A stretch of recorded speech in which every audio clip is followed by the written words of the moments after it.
Sur la fonte de Mogio, la 4e tranche, je me suis engagée à ne pas la réaliser, comme elle est prévue actuellement dans le cadre de la concession. Vous aussi, vous voulez intervenir. Aujourd'hui, on est en train de commercialiser la 3e tranche de la fonte de Mogio. Et sur cette 3e tranche-là, il y a 2 immeubles aujourd'hui qui sont déjà prévus.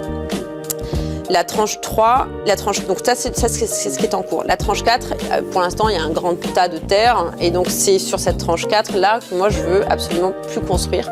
Je veux reprendre la main sur le foncier. La concession avec leur aménagement, elle court jusqu'en 2030. Donc, nous irons jusqu'en 2030 sur cette concession. Par contre, il n'y aura pas de permis de construire désigné sur cette tranche 4. Et sur cette tranche 4, moi, je porte un projet que je n'ai pas encore dévoilé, mais que je peux vous dévoiler. Sur la fonte de Mogio, moi, je considère que par l'avenue Jean Moulin, c'est pas la liaison la plus naturelle pour les habitants de la fonte comme les habitants de Mogio pour se croiser.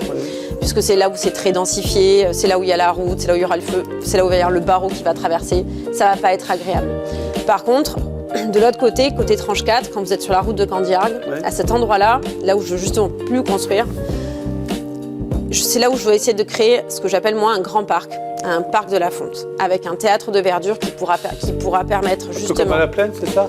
Ça serait le pendant de la plaine des Jeux. Parce que quand vous êtes à la plaine des Jeux, c'est là où c'est une réussite à Mogio. Quand on est à la plaine des Jeux, la plaine des Sports, c'est l'endroit magique, rêvé. Je pense que toutes les communes nous envient. On peut pas dire que M. Bourrel a un mauvais bilan. Exactement. Non, il n'a pas du tout un mauvais bilan. Non, on a un très bon bilan. Mais cette plaine des Jeux, c'est vraiment une réussite. Quand vous êtes à la plaine des Jeux, que vous continuez après, vous traversez l'école Louise Michel, vous traversez la route de Candiargues et vous pouvez naturellement vous retrouver dans le cadre d'une balade, finalement, dans le village. Vous pouvez vous retrouver naturellement sur le parc de la Fonte. Et quand vous êtes au parc de la Fonte, là, vous avez d'autres activités ludiques pour les enfants. Il peut y avoir effectivement un théâtre de plein air pour pouvoir y réaliser les cinémas de plein air. Oui, le cinéma de plein air l'été.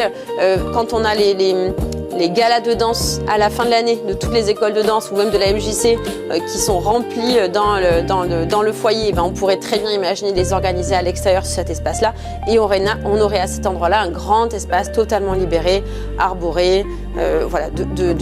Refaire un petit peu de... Exactement. De et là, quand on est là, du coup, on peut... Exactement. Et puis quand on est là, on peut rentrer dans le quartier de la Fonte en passant de bassin de rétention en bassin de rétention parce que c'est dans les bassins de rétention qu'ont quand même été mis les activités ludiques. C'est quand même une particularité. Mais du coup, on peut continuer là à avancer dans ce quartier et pourquoi pas justement aller sur cette nouvelle place qui a été dessinée, qui est certes beaucoup trop minéralisée encore, mais qu'on travaillera aussi pour la déminéraliser et qu'on travaillera aussi pour offrir une autre offre commerciale bien plus complémentaire des commerces actuels du centre-ville.